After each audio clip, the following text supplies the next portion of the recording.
सो देखो बेटा, last lecture ਦੇ ਵਿੱਚ ਅਸੀਂ ਇਹ ਟੌਪਿਕ ਡਿਸਕਸ ਕੀਤਾ ਸੀ ਕਿ ਜੋ ਰੈਜ਼ਿਸਟਿਵਿਟੀ ਆਫ ए ਸਬਸਟੈਂਸ ਹੈ, ਕਿਸੇ ਵੀ ਸਬਸਟੈਂਸ ਦੀ ਜੋ ਰੈਜ਼ਿਸਟਿਵਿਟੀ ਹੈ ਨਾ, ਉਹ बेटा डिपेंड करती है nature of material of substance plus temperature. मतलब जो फिजिकल पैरामीटर्स लाइक टेम्परेचर है उहदे ते भी डिपेंडेंट है।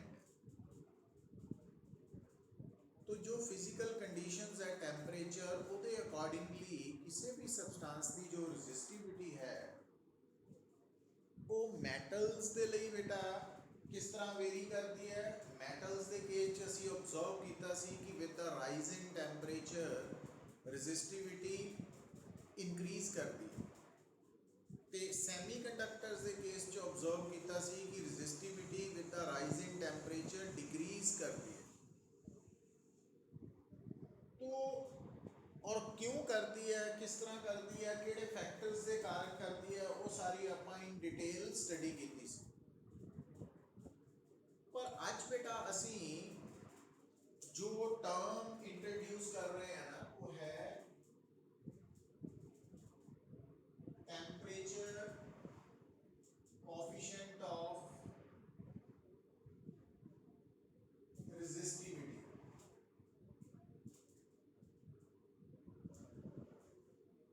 मीन्स ये जो टर्म है ना टेम्परेचर कोएफिशिएंट ऑफ रेजिस्टिविटी, इस असी अल्फा के नाल रिप्रेजेंट करते हैं और इस टेम्परेचर कोएफिशिएंट ऑफ रेजिस्टिविटी की जो वैल्यू है वो सानू हेल्प करती है न्यूमेरिकली क्वांटिटेटिवली कैलकुलेट करने लई कि किस तरह रेजिस्टिविटी टेम्परेचर के नाल चेंज होती है। मतलब 10 डिग्री सैल्सीयस या 20 डिग्री सैल्सीयस टैंपरेचर चेंज होने नाल रजिस्टिविटी कितनी चेंज करेगी, उन्होंने मैथमेटिकली न्यूमेरिकली क्वांटिटेटिवली कैलकुलेट करने च ये टर्म हेल्प करती है। तो हुण बेटा जदों असी ये टर्म इंट्रोड्यूस कर रहे हैं टेम्परेचर कोएफिशिएंट ऑफ रजिस्टिविटी, तो देखो ये पैरेलल ही एक टर्म आएगी टेम्परेचर कोएफिशिएंट ऑफ रेजिस्टेंस।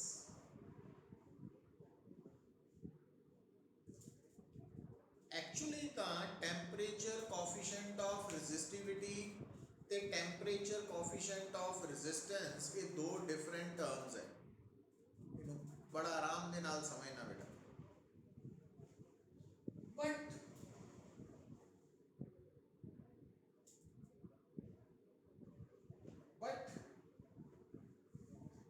जो टेम्परेचर कोएफिशिएंट ऑफ रेजिस्टिविटी ते टेम्परेचर कोएफिशिएंट ऑफ रेजिस्टेंस ये दो डिफरेंट टर्म्स है इन रियलिटी एक्चुअली। पर हम इनू ध्यान नाल गल नूं आपां किदां फॉलो करना कि तुसी जिस तरह जानते ही हैं कि किसी भी सब्सटेंस की जो रेजिस्टेंस है वो है रो एल बाई ए। हुण बेटा जदों तुसी किसी भी सब्सटेंस का टेम्परेचर इंक्रीज करोगे तो टेम्परेचर दे इंक्रीज करन दे नाल बेटा जो रजिस्टिविटी है उसने तो चेंज होना ही है। पर +1 दे विच तुसी एक टॉपिक स्टडी करते हैं थर्मल एक्सपेंशन, कि जदों भी किसी सब्सटेंस का टेम्परेचर चेंज होंदा वा तो उस सब्सटेंस के टेम्परेचर चेंज होने करके उसके physical parameters like length area volume भी चेंज होंदे है। जो तुसी +1 दे विच under heading coefficient of linear expansion, coefficient of surface expansion, coefficient of volume expansion के अंडर स्टडी करते हैं। तो जनरली बेटा ਅਸੀਂ ਜਦੋਂ ਗੱਲ ਕਰਦੇ ਆ ਤਾਂ ਅਗਰ ਤੁਸੀਂ ਕਿਸੇ ਵੀ ਵਾਇਰ ਦੀ ਟੈਂਪਰੇਚਰ ਨੂੰ ਚੇਂਜ ਕਰੋਗੇ ਤਾਂ ਉਸ ਵਾਇਰ ਦੀ ਰੈਜ਼ਿਸਟਿਵਿਟੀ ਨੇ ਵੀ ਚੇਂਜ ਹੋਣਾ, ਲੈਂਥ ਨੇ ਵੀ ਚੇਂਜ ਹੋਣਾ, ਏਰੀਆ ने भी चेंज होना due to change in temperature, जिस कारण करके जो वायर है ना उसकी जो टेम्परेचर कोफिशिएंट ऑफ रेजिस्टेंस की वैल्यू है वो टेम्परेचर कोफिशिएंट ऑफ रेजिस्टिविटी तो डिफरेंट आएगी, क्योंकि change in resistance due to temperature, change in resistivity due to temperature, change in length due to temperature, change in area of cross section due to temperature का भी role होएगा in general. पर इत्थे बेटा असी ये मन के चलना वा, एज्यूम करके चलते हैं कि एज्यूम करके चलते हैं कि जदों असी किसी कंडक्टिंग वायर का किसी भी कंडक्टिंग वायर का टैंपरेचर चेंज करते हैं तो उसकी रजिस्टिविटी तो चेंज हो रही है, बट उसकी जो लेंथ ते एरिया है उसके ऊपर टैंपरेचर का इफेक्ट नेगलिजिबली स्मॉल है, बहुत घट है, जिस कारण करके आपां इत्थे जिहड़ा पर्टिकुलर स्पैशल केस स्टडी करना जो कि +2 लैवल तक है या कॉम्पीटिशन लैवल च भी है कि इत्थे असीं एज्यूम करके ही चलना कि जदों असीं कहने हैं कि कंडक्टर का टैंपरेचर चेंज होया तो उसकी लेंथ और एरिया ऑफ क्रॉस सैक्शन ते उस चेंज इन टैंपरेचर ने कोई इफेक्ट नहीं किया, जिस कारण करके एल और ए टैंपरेचर के चेंज होने के बावजूद भी कॉन्स्टेंट है, जिस कारण करके जदों टैंपरेचर के चेंज होने नाल एल और ए चेंज नहीं हो रहे, इट मीनस आर रेजिस्टिविटी के चेंज होने करके ही चेंज हो रही है, तो उस कंडीशन उस सरकमस्टांस दे विच जो टैंपरेचर कोफिशिएंट ऑफ रेजिस्टेंस है तो टैंपरेचर कोफिशिएंट ऑफ रेजिस्टिविटी है, दोनों इक्वल होंगे, बराबर होंगे, सेम होंगे। मतलब अज तो बाद तुसी ये अपने दिमाग दे विच इहनूं स्टोर कर लेना कि while discussing temperature coefficient of resistivity and temperature coefficient of resistance असी ये हमेशा दिमाग च रखना कि with the change in temperature उस कंडक्टर की लेंथ ते एरिया ऑफ क्रॉस सैक्शन ते कोई इफेक्ट नहीं हो रहा है ना, वो अफेक्टेड नहीं है चेंज इन टैंपरेचर तो लेंथ और एरिया ऑफ क्रॉस सैक्शन, तो उन्हों का टैंपरेचर कोफिशिएंट ऑफ रेजिस्टेंस ते temperature coefficient of resistivity same ही है ना, सेम ही रहेगा, तो बराबर ही होएगा। तो हुण बेटा ये तो है एक बेसिक पॉइंट जिहड़ा आपां नूं समझ होनी चाहिए है कि इस कंडीशन के अंडर असीं स्टडी कर रहे हैं। दूसरी गल देखो, जदों असीं टैंपरेचर कोफिशिएंट ऑफ रेजिस्टेंस या टैंपरेचर कोफिशिएंट ऑफ रेजिस्टिविटी नूं डिफाइन करते हैं ना, उहदे च एक टर्म आएगी ओरिजिनल रेजिस्टेंस, ओरिजिनल रेजिस्टिविटी। तो थोड़ा जिहा बेटा क्लीयर करना अपने आप नूं, एक टर्म है ओरिजिनल रेजिस्टेंस या ओरिजिनल रेजिस्टिविटी, दूसरा है इनिशियल रेजिस्टेंस, इनिशियल रेजिस्टिविटी।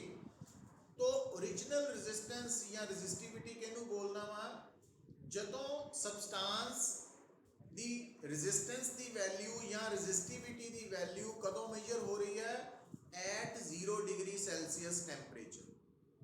तो कोई भी जिहड़ा सबसटांस है उसकी जदों सानू कोई कहता फाइंड इट्स ओरिजिनल रेजिस्टेंस या ओरिजिनल रेजिस्टिविटी, तो उहदा रेफरेंस टैंपरेचर जो है वो 0 डिग्री सेल्सियस नूं एज्यूम किया जाता है। तो एट 0 डिग्री सेल्सियस रेजिस्टिविटी का सिंबल है रो नॉट, इन्हों असी कहना ओरिजिनल रेजिस्टिविटी, और इसी तरह इधर कह देंगे at 0 degree Celsius R nought means original resistance.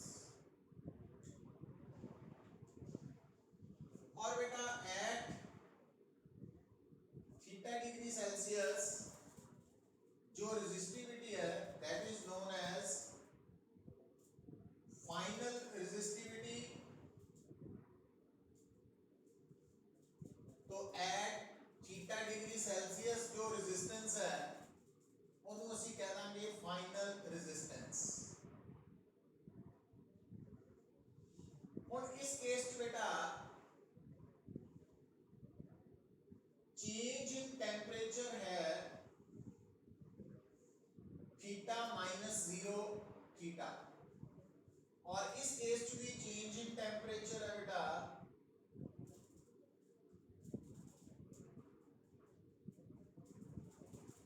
और चेंज इन रेजिस्टिविटी है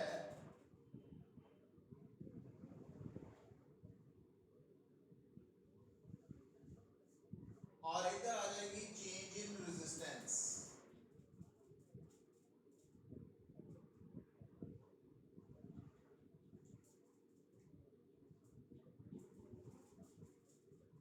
ਹੁਣ बेटा एक्सपेरिमेंटली ये फाइंड आउट होया कि किसी भी सब्सटेंस की जो चेंज इन रेजिस्टिविटी है या चेंज इन रेजिस्टेंस है ना, ये बिल्कुल पैरेलल टर्म्स है, तो किसी भी सब्सटेंस की जो चेंज इन रेजिस्टिविटी है एक तो डिपेंड करती है उसकी ओरिजिनल रेजिस्टिविटी के डायरेक्टली प्रोपोर्शनल, और दूसरा डिपेंड करती है चेंज इन टेम्परेचर के डायरेक्टली प्रोपोर्शनल। मतलब किसी भी सब्सटेंस की रेजिस्टिविटी कितना चेंज करेगी वो डिपेंड करता कि उसकी ओरिजिनल रेजिस्टिविटी जे ज़्यादा वा तो ज़्यादा चेंज आएगी, घट है तो घट चेंज आएगी।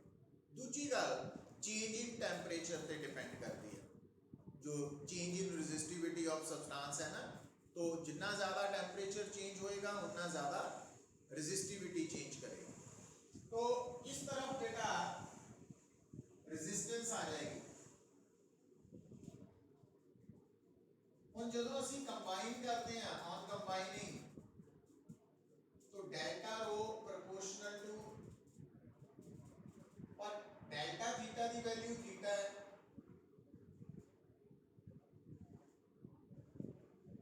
प्रोपोर्शनैलिटी साइन को हटा के असी की लिखांगे बेटा कांस्टेंट ऑफ प्रोपोर्शनैलिटी, और अल्फा है this is known as temperature coefficient of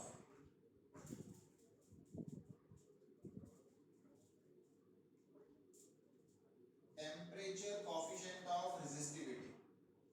और इस तरफ बेटा ऑन कंबाइनिंग किया जाएगा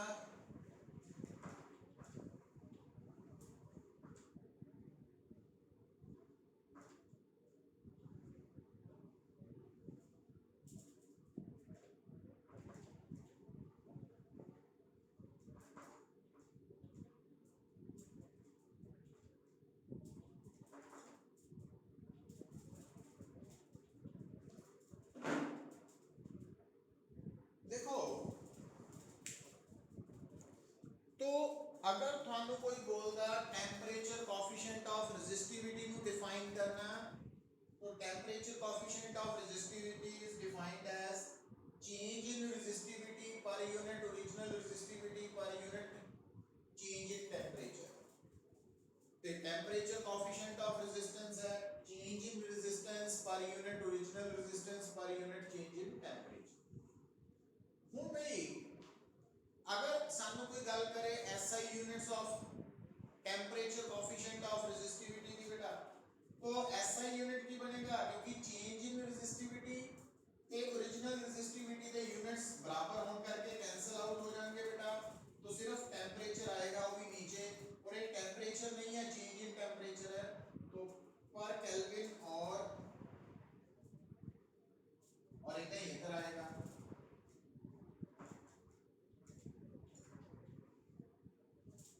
तो टेम्परेचर कोएफिशिएंट ऑफ रेजिस्टिविटी की जो वैल्यू है वो किस तरह डिफाइन करते हैं, फाइंड आउट करते हैं, तो वो साढ़े सामने है। अगर तो टेम्परेचर कोएफिशिएंट ऑफ रेजिस्टिविटी निकालनी तो आ फार्मूला, ये टेम्परेचर कोएफिशिएंट ऑफ रेजिस्टेंस निकालना तो ये फार्मूला, पर दोनों के एसआई यूनिट्स बराबर है पर केल्विन। और थानू पता बेटा जदों आपां change in temperature on Celsius scale ते change in temperature on Kelvin scale find out करते हैं तो दोनों की न्यूमेरिकल वैल्यू सेम आती है। मतलब अगर राइज इन टेम्परेचर है 10 सेल्सियस डिग्री ਤਾਂ ਕੈਲਵਿਨ ਸਕੇਲ ਤੇ ਵੀ ਉਹ 10 ਕੈਲਵਿਨ ਹੀ ਹੈ। मतलब change in temperature Kelvin and Celsius scale से सेम होने करके जो यूनिट ऑफ रेजिस्टिविटी है, टेम्परेचर कोफिशिएंट ऑफ रेजिस्टिविटी है, वो क्या है पर कैल्विन कह सकते हैं या पर सेल्सियस डिग्री बोल सकते हैं, दोनों बराबर है, सेम है। सुन बेटा, अगर इत्थे तक किसी को कोई डाउट है पूछ सकते हैं बेटा तुसी मैनू।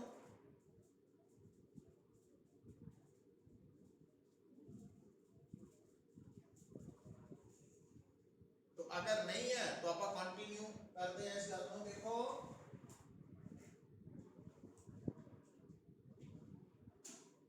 लिसन बेटा, when we talk about metals, ਜਦੋਂ ਅਸੀਂ ਮੈਟल्स ਦੀ ਗੱਲ ਕਰਦੇ ਹਾਂ ਤਾਂ ਤੁਹਾਨੂੰ ਪਤਾ with the rise in temperature resistivity increase ਕਰਦੀ ਹੈ। तो ਜਦੋਂ बेटा with the rise in temperature, rise in temperature का मतलब जो थीटा है दैट इज पॉजिटिव, और रो नॉट की है बेटा ओरिजिनल रेजिस्टिविटी, ये भी हमेशा पॉजिटिव है। पर जी चेंज इन रेजिस्टिविटी है, चेंज इन रेजिस्टिविटी की है final resistivity minus original resistivity. हुण मैटल्स के केस च बेटा with the rise in temperature की हो रहा, रेजिस्टिविटी इंक्रीज कर रही है, मतलब फाइनल रेजिस्टिविटी ओरिजिनल रेजिस्टिविटी तो ज़्यादा है, तो it means change in resistivity for metals भी पॉजिटिव है। तो इसका मतलब temperature coefficient of resistivity for metals की होंदा पॉजिटिव एंड लार्ज। तो मेटल्स के केस च टेम्परेचर कोफिशिएंट ऑफ रेजिस्टिविटी की वैल्यू पॉजिटिव एंड लार्ज है। पॉजिटिव का मतलब है कि इस सब्सटेंस की रेजिस्टिविटी या resistance with the rising temperature increase करेगी, और लार्ज का मतलब है भी थोड़े जे टेम्परेचर के इंक्रीज होने नाल रेजिस्टिविटी या रेजिस्टेंस ज़्यादा चेंज करेगी, है ना, ये सिग्निफिकेंस है। दूसरी तरफ बेटा जो असी गल देखते हैं सैमीकंडक्टर्स की, सैमीकंडक्टर्स के case with the rising temperature, rise in temperature resistivity decrease करती है। इसका मतलब जो फाइनल रेजिस्टिविटी है वो ओरिजिनल रेजिस्टिविटी तो घट होएगी, लैस होएगी। इट मीन्स सैमीकंडक्टर लिए बेटा चेंज इन रेजिस्टिविटी नेगेटिव होएगी, और उस करके अल्फा की वैल्यू भी नेगेटिव आएगी। तो alpha is negative and large. तो इसका उलट भी है कि अगर किसी सब्सटेंस की टेम्परेचर कोफिशिएंट ऑफ रेजिस्टिविटी की वैल्यू नेगेटिव है ना, तो तुसी समझ जाना कि इसकी जो रेजिस्टिविटी है या रेजिस्टेंस है with the rise in temperature decrease करती है, तो वो कंक्लूजन निकाल लेना। और तीसरा कैटेगरी बेटा अलॉयज जेडे है कॉन्स्टेंटन एंड मैंगानीज। इन्हां अलॉयज दे लई कल दस्सिया सी कि with the change in temperature resistivity almost constant ही रहती है।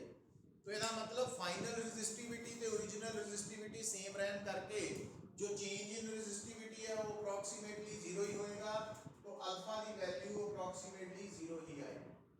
तो अलॉयज जेडे है इन्हां दा टेम्परेचर कोफिशिएंट ऑफ रेजिस्टिविटी और रेजिस्टेंस आलमोस्ट जीरो ही है, ये याद रख लेना तुसीं। तो ये है बेटा regarding temperature coefficient of resistivity. पर ये एक गल का ख्याल रखना, जी आम गलती करते हैं असी numerical R nought doesn't mean initial resistance या इनिशियल रेजिस्टिविटी ना, आर नॉट या रो नॉट इनिशियल रेजिस्टेंस या इनिशियल रेजिस्टिविटी नहीं है, वो ओरिजिनल रेजिस्टिविटी है या रेजिस्टेंस है, इनू ध्यान च रखना बेटा। तो वो जो असी न्यूमेरिकल सॉल्व करना ना, वो जी गलती होंगी है साडे कोल, वो गलती नहीं करनी, वो मैं दस रहा कितना नहीं करनी। तो लिखो वो स्टेटमेंट, न्यूमेरिकल लिखो right statement of A numerical, the resistance of a tungsten filament the resistance of a tungsten filament at 150 degree Celsius is, the resistance of a tungsten filament at 150 degree Celsius is 133 ohm. What will be its resistance at 500 degree Celsius? Given alpha is equal to, alpha means temperature coefficient of resistance is 0.0045 per Celsius degree. Alpha is given to be 0.0045 per Celsius degree. देखो बेटा, और अगर तुसी इस statement no read करते हैं तो सब तो पहला थानू की गिवन है, अल्फा की वैल्यू गिवन है 0.0045, फिर थानू एक टेम्परेचर गिवन है 150 डिग्री सेल्सियस और उस टेम्परेचर पे रेजिस्टेंस की वैल्यू है 133 ओम और तुसी 500 डिग्री सेल्सियस पे रेजिस्टेंस निकालनी है। हुण इत्थे जेड़ा फार्मूला तुसी यूज करना alpha is equal to R theta minus R not over R not theta, आ फार्मूला यूज करना बेटा। हुण इस फार्मूला दे विच तुसी सब तो पहला इस टेम्परेचर पे रेजिस्टेंस की वैल्यूज पुट करनी है, तो अल्फा है 0.0045 is equal to R theta की वैल्यू का मतलब है थीटा कितना लेना बेटा 150 degree, R nought minus R not और आर थीटा मींस थीटा 150 है तो 150 वाली रेजिस्टेंस 133। तो इन्हें सॉल्व करके बेटा तुसी आर नॉट निकाल सकते हैं, ठीक नाउ मतलब इस इक्वेशन नु सॉल्व करके आर नॉट निकल आएगा। हुन आ वाला फार्मूला सेम फार्मूला इधर लिए अप्लाई करना, alpha is given to be, तो थीटा की वैल्यू नाउ 500 है, R nought minus R not और आर 500 की वैल्यू निकालनी है। और आर नॉट फर्स्ट इक्वेशन तो निकल चुका, वो आर नॉट इथे पुट करके आर 500 की वैल्यू सॉल्व करके,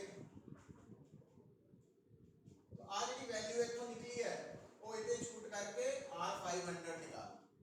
तुसी गलती की करनी है बेटा इहदे च, तुसी पता की मन्ना आम तौर पे भी तुसी जो इनिशियल टेम्परेचर है वो मान लेना 150 और फाइनल मान लेना 500, तो तुसी थीटा की वैल्यू ले लेनी है 500 माइनस 150, फिर तुसी आर नॉट 133 मान लेना ते आर 500 कट के मतलब इको इक्वेशन नु सॉल्व करके तुसी आर थीटा काट लेना ना, बट वो गलत होएगा क्योंकि आर नॉट का मतलब इनिशियल टेम्परेचर या इनिशियल रेजिस्टेंस या ओरिजिनल रेजिस्टेंस नहीं है, सॉरी इनिशियल रेजिस्टेंस नहीं है, ओरिजिनल रेजिस्टेंस है।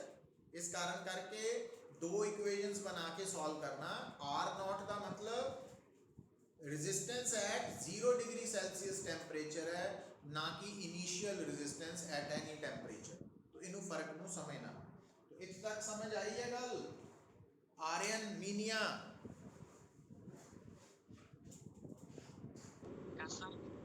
आर्यन पांजा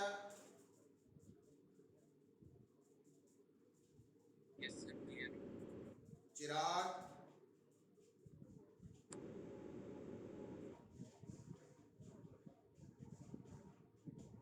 चिराग, कृष,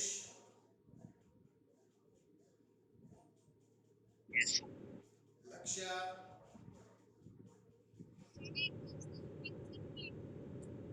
बेटा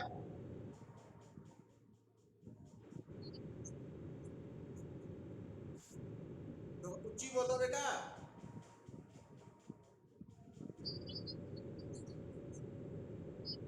मैं करदा ਇਹਦੇ ਨਾਲ ਦਾ दूसरा न्यूमेरिकल ट्राई करते हैं। मैं दसदा सेम न्यूमेरिकल है, दसदा। हाँ, गुरलीन,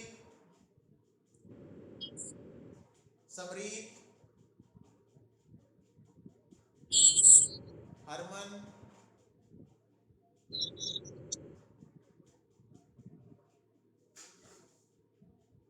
देखो बेटा एक और न्यूमेरिकल लिखो, फिर समझ आ जाएगी ਤੁਹਾਨੂੰ ਗੱਲ। बिल्कुल सेम पैटर्न से है। Right the resistance of a conductor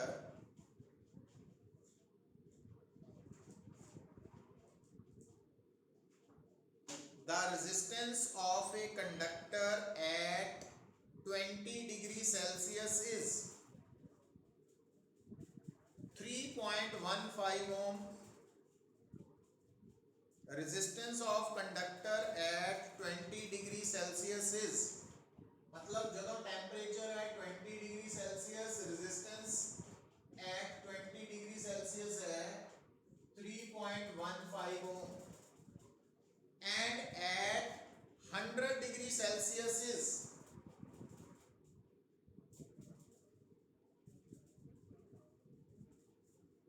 3.75 ohm,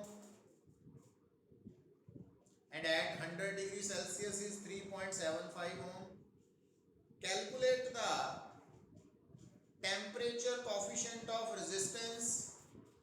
Calculate the temperature coefficient of resistance, मतलब alpha, and resistance at 0 degree Celsius. Resistance at 0 degree Celsius. और बेटा फार्मूला यूज होएगा दिस वन।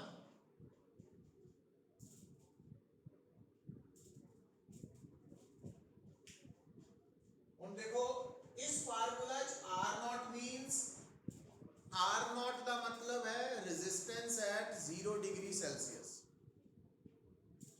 ते आर थीटा का मतलब है resistance at temperature theta.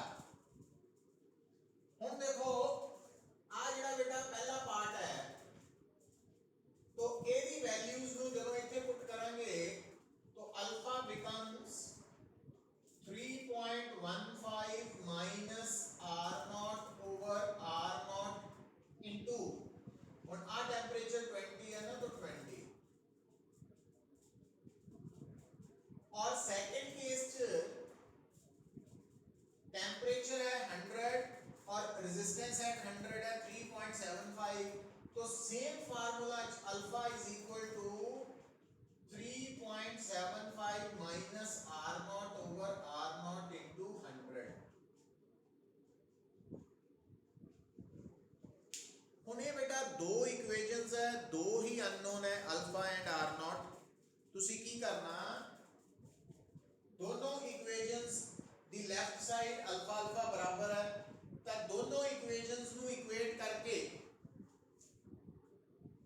3.15 minus R not over 20 R not, और आ है 3.75 minus R not over 100 R not. तो इन्हां नु सॉल्व कर लेना बेटा।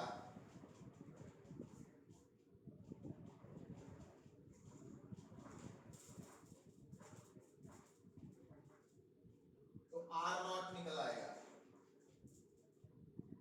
ये आर नॉट आ गया, और इस आर नॉट की वैल्यू इहदे विच पुट कर दियो तो अल्फा आ जाएगा। इथे भी कर सकते हैं, इथे भी कर दूंगे तां भी अल्फा आ जाएगा, इथे कर दूंगे तां भी अल्फा आ जाएगा। पर हुण इहदे विच तुसी गलती की करनी है बेटा, ध्यान देना, इहदे च आर नॉट का मतलब इनिशियल टेम्परेचर रेजिस्टेंस नहीं है, थीटा का मतलब चेंज इन टेम्परेचर नहीं है, ध्यान दियो। मतलब तुसी की करना, आ थानू टेम्परेचर गिवन है, रेजिस्टेंस गिवन है, फाइनल टेम्परेचर गिवन है, रेजिस्टेंस लोग की गलती करते हैं इस फार्मूला ਤੁਸੀਂ ਕੀ ਕਰਨਾ ਆ ਫਾਈਨਲ ਰੈਜ਼ਿਸਟੈਂਸ ਮੰਨ ਲੈਣੀ ਹੈ ਇਹ ਇਨੀਸ਼ੀਅਲ ਮੰਨ ਲੈਣੀ ਹੈ तो ਇਹਦੀ ਵੈਲਿਊ ਤੁਸੀਂ 3.75 ਇਹਦੀ 3.15 3.15 और टेम्परेचर डिफरेंस 80 लिख के ਤੁਸੀਂ अल्फा ਕੱਢ ਲੈਣਾ ना वो गलत हो जाएगा तो इतना नहीं करना तो इन्हों ध्यान च रखना वा बड़ा इंपॉर्टेंट न्यूमेरिकल है ये कि alpha is equal to R theta minus R not over R not theta जो फार्मूला है ना वो थीटा मतलब फाइनल टेम्परेचर है इनिशियल टेम्परेचर जीरो ही है और आर थीटा का मतलब फाइनल टेम्परेचर वाली रेजिस्टेंस ते आर नॉट का मतलब 0 डिग्री सेल्सियस टेम्परेचर वाली रेजिस्टेंस है वो आर नॉट इनिशियल रेजिस्टेंस नहीं है तो ये पॉइंट बेटा समझ आया लक्ष्य क्लियर है